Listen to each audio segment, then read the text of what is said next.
back. That's Jeff Goldblum at the piano. We know him for his acting, of course, but last night it was his jazz music that was entertaining people in Munn Hall. He's a man of many talents. He is a man of many talents. Are you putting your glasses back on? I'm putting my Jeff Goldblum glasses back on. But then you're not going to be able to read.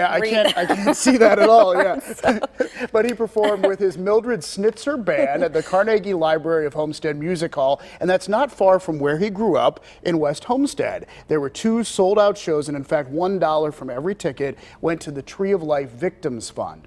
Well, before the concert started, I had a chance to sit down with him. We talked about his love of jazz, his love of acting, and of course, his love of Pittsburgh. What's it like to be back in Pittsburgh? Fantabulous, fantastic, you know. Jeff Goldblum came ready to talk and reminisce about the city where 2 of his great passions were born, acting and jazz music.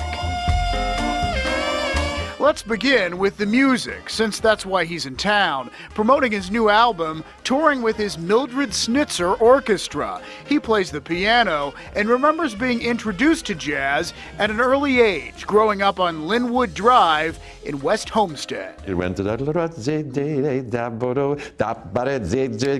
like that. And I was like, I don't care how long it takes me to learn this, I'm going to sit and play. I'm going to practice this, and I did. And that's when I started to get a little bit better. He got good enough that as a teenager, he decided to make a big jump and play for an audience. So I locked the door, and I got the yellow pages, the only then access to making contact with telephone numbers, you know, and I went, looked up cocktail lounges and went from A to Z and called up.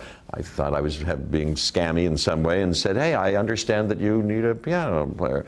Most of them would say, no, I don't know where you heard that. No. Okay, thank you, so sorry. Called around, well, who's this?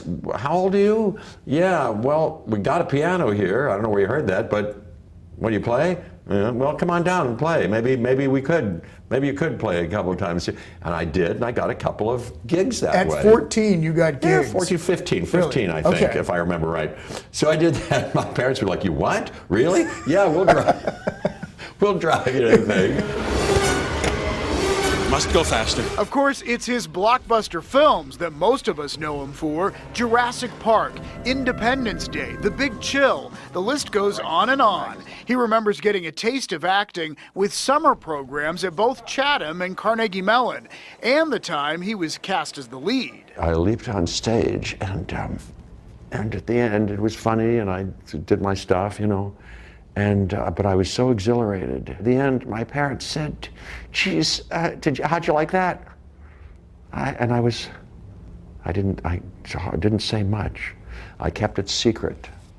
But it was then that I think I solidified the seed of an idea that I was going to be an actor. But that seed of an idea began to grow. I would take a shower every morning before school and it would steam up the glass door, and I'd write, please God, let me be an actor. And then I'd wipe it off so nobody would find it, but I'd do that every morning. He left Pittsburgh at 17 to pursue acting in New York. We all know that worked out. And so has his music, performing for years with his bandmates in a group with that distinctive name, Mildred Snitzer.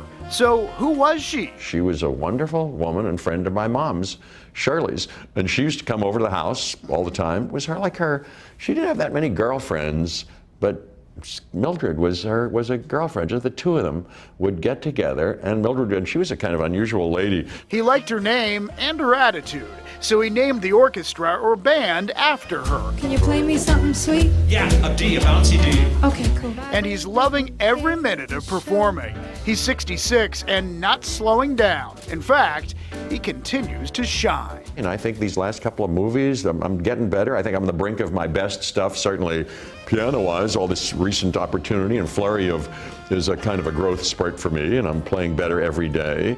And likewise, acting. His writing on the bathroom wall must have helped him. Yeah, right? exactly. Sort of like a morning mantra for him, kind of. Yeah, he has actually become a dad for the first time. He and his wife, gymnast Emily Livingston, have 2 little boys. The younger one is just 20 months old right now. Okay, so you said that you had 45 minutes or so to sit down and talk with him. So what was that like, meeting him and getting to know him on that level? You know, I was with photographer Ian Smith, and Ian said afterwards, he said, it was kind of like you were talking to one of his characters in a movie, like you were in a movie scene with him. And that's kind of the way the conversation felt for me too. But he just really friendly, really open, and excited to be back in Pittsburgh. So he's a true character. He's a true character, yes. Yeah. Yeah, it was a lot of fun. Well, I loved watching that piece, and it's so nice to see people coming back home and giving back to their communities. So nice to see.